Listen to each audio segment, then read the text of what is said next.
যদি নিয়ামতের নাশকরি করো ইন্না আযাবি লাশাদীদ, তাহলে আমার আযাব বড় কঠোর এবং শক্ত।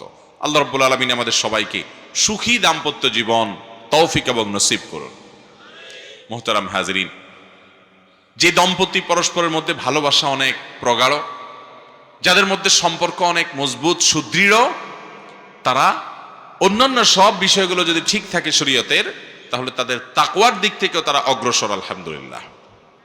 তাহলে প্রথম পয়েন্ট আমরা পেয়ে গেলাম, আমাদের দাম্পত্য জীবনে সুখ এবং শান্তির জন্য পাত্রপাত্রী নির্বাচনের ক্ষেত্রে শুধু পাত্রপাত্রী নির্বাচন না, পাত্রপক্ষ পাত্রীপক্ষ উভয় পক্ষ যখন নির্বাচন করবেন, গোটা পরিবারকে দেখবেন, দিনদারিকা দেখে আপনি অগ্রাধিকার দিবেন, প্রাধান্য দিবেন, এবং দিনদারিতা নাই তাহলে অন্য বিষয় আপনি বিবেচনা করবেন। কিন্তু দিনদারিতার ক্ষেত্রে কোনো ছাড় হবে। ভাইরা আমার, অনেকে বলে বিয়ের সময় দেখবেন যে ছেলে নামাজ পড়ে কিনা, ছেলে আল্লাহর ভয় আছে কিনা, হালাল হারাম বুঝে কিনা। বলো না, এগুলো একটু অসুবিধা আছে, নামাজ পড়া নিয়মিত পড়ে না, আপনি বিয়ে করেন, মেয়ে তারা নামাজি বানায় নিবে। আছে না নাই? মেয়ে দিনদার কিনা, পর্দা করে কিনা, নামাজ কালাম পড়ে কিনা, তো বলে যে আপনারা বানায় নিবেন। আপনি সাথে সাথে বলবেন যে আমি রেডিমেড চাই,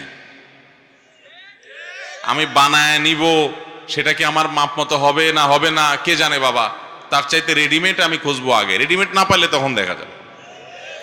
আল্লাহ তাআলা আমাদের সবাইকে দাম্পত্য জীবনে সুখী হওয়ার জন্য এই যে দিনদারিতাকে প্রাধান্য দেওয়া, এই নিয়ামতটি আল্লাহ তাআলা আমাদেরকে দান করুন। নবী করিম সাল্লাল্লাহু আলাইহি সাল্লাম বলেছেন, আদ-দুনিয়া কুল্লুহা মাতা, দুনিয়াতে যত আল্লাহর সৃষ্টি আছে সবগুলাই মানুষ উপভোগ করতে পারে বিভিন্নভাবে। ওয়া খায়রু মাতা'আদ দুনিয়া আল মারআতুস সালিহা, একজন নারী, একজন জীবন সঙ্গী, একজন জীবন সঙ্গিনী, তিনি যদি দিনদার হন, আল্লাহ বিরু হন, নামাজি হন, চোখের পানি ফেলনেওয়ালা হন, আল্লাহর সাথে দোয়া সম্পর্ক করনেওয়ালা হন, এই মানুষটা যদি আপনার জীবনে পেয়ে যান, তো আপনার জীবনে সবচেয়ে বড় সুখের দেখা পেয়ে গেলেন। এর চাইতে বড় সুখের কোনো মাধ্যম উপকরণ আল্লাহর জমিনে আরেকটা হতে পারে না, যদি একটা ভালো সঙ্গী জীবনে পেয়ে যান। আর যদি সঙ্গীটা খারাপ হয়, তো টাকা পয়সা, অফিস আদালত, পদ পদবি যাই পাইছেন, জীবনটা জীবন্ত জাহান্নাম হয়ে যাবে। আল্লাহ আমাদের সবাইকে সুখী দাম্পত্য জীবন তৌফিক এবং নসিব করুন।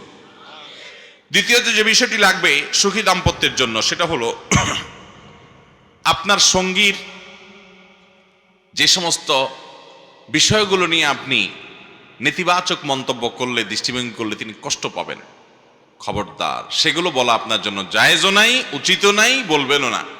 বরং তার সে পয়েন্টগুলোতে আপনি খুব সিরিয়াস